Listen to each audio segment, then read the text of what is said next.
ئێمە ئەبێ اعتراف بەوە بکەین کە ئەم وجودە دەستپێکێکی هەیە، چونکە هەموو فەلسەفەکان هەموو دیدە فەلسەفیەکان ئەڕۆنەوە بۆ دوای ئەوەوە کە دەستپێچێک لە ئەوڵەوە هەیە.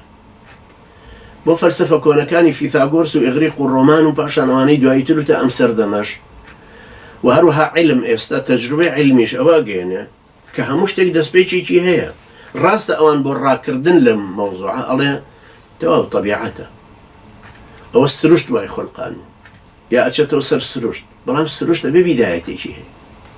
ئێمە ئێستا کێشەکەمان لەم نقطەیە، ئایا عەدەم هەیە یان نییە؟ عەدەم لە یەکەم جارە هەبوو، ئەوان ئەڵێن عەدەم نییە، ئەڵێن با هەبوو. اعترافیش بەوە ئەکەینەوە، چونکە یەکەم لە ڕووی فەلسەفیشەوە لە ڕووی زانستیشەوە ئەوە ئەسەلمێنرێ کە هەیە. چۆن؟ مەسەڵەن ئەمە دەستی منە، اتصال و انفصال دوو حەدەسن، واتە پێگەیشتن و جۆبوونەوە. باشە ئێستا پێگەیشتنی قەڵەم لەبەر چاوتان بەدەستی من نییە، بەڵام ئەوە ئێستا قەڵەمێک گەیشت بە پەنجەی من، ئەمە حەدەسێکە.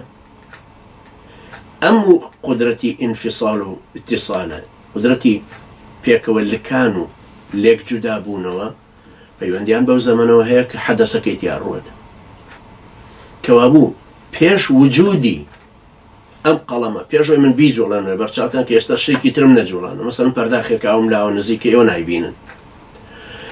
منی خاوەن ئیرادە، زانا، توانا، دانا، ئەقڵ پێشکان، ئەم سیفەتانی کە خۆم تیامایە لەبەر چاوی ئێوە ڕوونەداوێک و ئەکەم ڕوو بدا. ئێستا پەرداخەکە دێنم ئەی خەمە ئەم دەستم، حەدەسێکە ئێوە بینیتان، ئیتصالێک بوو یان نەبوو، ئێستا ئینفیصالێک بوو یان نەبوو، جیابوونەوەیەک بوو یان نەبوو، بوو.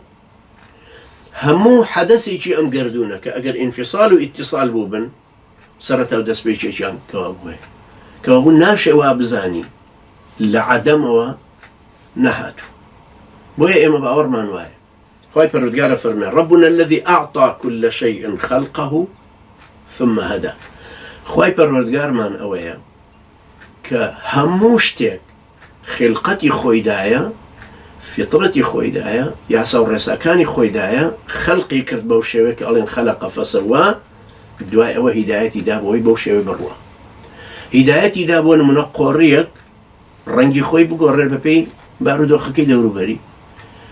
پەپولەیەکی جوان لە باڵەکانێک چاوێکی گەورە دروستەکە بۆی کە نیشتەوە بەسەر شوێنەکەەوە وا بزانن چاوەکە چاوی حیوانێکی دڕندەی و توخنی نەکەونە بیکوژن. یەکێکی کە باڵەکانی والێکە، یەکی کە ڕاکە، یەکی کە فێڵەکە، یەکی کە بۆ نەگەڕێژە، هەر یەکێک لەمانەی کە خوای گەورە جۆرێک لەم هیدایەتی داوە. ربنا الذي أعطى كل شيء خلقه ثم هدى. ئەم خەلقە خوای پەروەردگار خوایە بەدەسەڵاتە پێشتر بوونی هەیە، پێش ئەو وجودەکە ئەو هێناوێتە دی دەستپێک ئەو دەستی پێ کردو، بەڵام خۆی دەستپێکینی. چونکە ئێمە هەرچەند بیر بکەینەوە، ئەوە ئینشاءڵڵا لە حەڵقەی داهاتوو دێمە سەری، چەند بیر بکەینەوە لەوە ناتوانین بۆ ئەو بڕین دەستپێکێکی هەیە یا زەمانێک هەیە. چونکە ئەگەر ئەوە بڵێن وەکو وتمان تەسەلسول کە عولەمای ئیسلام پێیانوتوە تەسەلسول، ئەوە ئیترە ڕۆ بۆ سۆفستایەکەی کە غەرب پێڵێ ئەم ئەوی دروست کرد، ئەوی دروست کرد، ئەوی دروست کرد، نەتیجەتەنە بگەین یەکێک کە هیچ کەسێک نییە، هیچ شتێک نییە ئەوی دروست کرد بێت. لێرە گەیشتینە ئەو نەتیجەی، ئەڵێن کە لێرە ئەم ڕوودانەی کە ڕوودا ئینفیصال و ئیتصالەکە بەم شێوەیە ئێمە باوەڕمان بۆ خۆمان باوەڕمان بە خوای پەروەردگار هەیە کە خەڵقەکەی کردووە. خەڵقیش بریتیە لە هێنانی لە عەدەمەوە. عەدەم یعنی نەبوو. ئایا نەبوو شتە؟ ئەگەر لێوە بپرسینەوە پێناسەی شتمان بۆ بکەن پاشان ئەڵێن عەدەم شتە؟ ئەگەر عەدەم شت نییە وجودێکی هەیە یان نە؟ باشە لەم وجودەوە چۆن وجودێکی تر هات؟ ئەمە بەهەر حاڵ هەر یەکێک لەم باسانە بۆ خۆیان تەبعاً ئێوەش ئەزانن، هەندێکتان ئەزانن کە ئەمەش فەرع و فروعی تری لە ناو فەلسەفەیە لێبووەتەوە و هەروەها لەم سەردەمەشە کە پێشکەوتنی عیلمە. ئێمە ئەڵێن ئەگەر گردون و ژیان ئەزەلین و ئەبەدین، ئەگەر وایە بۆچی لە زیاد و کەمیدا؟ خۆ ئەمە نقولی لێ ناکرێت. عیلم ئەمە ئەسەلمێنە ئەم گردونە لە بەرفراوان بوونایە. مادام لە بەرفراوان بوونایە یعنی نوقسانە پڕەبێتەوە، زیادەیە گەشە و نەشوو نمایەگەکە. لەم گەشە و نەشوو نماکردنەی ئایا ئەبێ خالقێکی زیندوی لەگەڵا بێ کە ئاگای لێبێ یا عەشوایی زیاد دەکە. و ئێمەش ئەو عولەمایانەی فیزیک و فیزیا و کیمیا ئەوە سەلمێن کە شتەکان عەبەثی نین، یعنی لە خۆ ڕوو بدەن. حرەکەتی هەر ئەستێرەیەک هەندەسیە.